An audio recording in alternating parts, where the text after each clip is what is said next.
দেখেন আজকে দেখেন আমি আপনাদেরকে দেখাই একটা জিনিস। ঢাকা শহরের পূর্বাঞ্চলে পিছনেটা দেখাও তো, পিছনেটা দেখো দেখো। দেখেন ভাই, আপনি যে এই পাশটা দেখেন, এই পাশেরগুলো দেখেন, এই পাশেরগুলো দেখেন, আপনি সামনে দেখেন গাড়িগুলো সরলে বুঝতে পারবেন।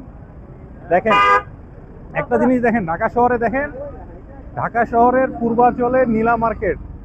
শীতকালে যদি আপনি আসেন, শীতকালের সময়টাতে, ঠিক আছে, এই যে দেখেন, মনে হবে আপনি থাইল্যান্ডে আসছেন ভাই। আপনি দেখেন অসাধারণ একটা পরিবেশ, চারদিকে খালি রান্না বান্না ধোয়া, ঠিক আছে, সেই সেই অস্থির। আপনার এখানে আসলে মনটা ভালো হয়ে যাবে ভাই, আমি আপনাকে বললাম। আপনারা জাস্ট কিচ্ছু না, ঢাকা থেকে কুড়িলে আসবেন, কুড়িল বিশ্ব রোড থেকে আপনি যে কোনো মাধ্যমে চলে আসতে পারবেন এই নীলা মার্কেটে।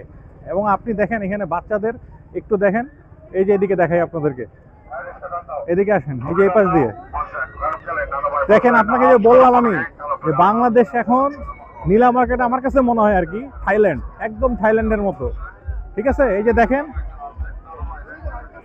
নিয়ে আসো,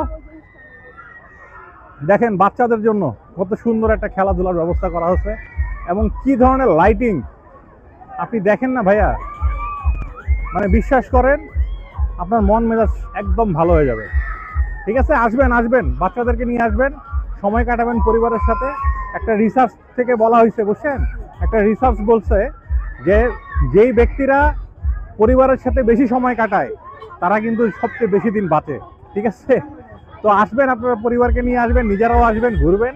আমার কাছে মনে হয় বাংলাদেশ মানে সামনে কত আগা যাচ্ছে। দেখেন নীলা মার্কেটে আসলে বুঝতে পারবেন মানুষের যে কত খাওয়া দাওয়ার মানে মানে কি অবস্থা। ঠিক আছে, ওকে।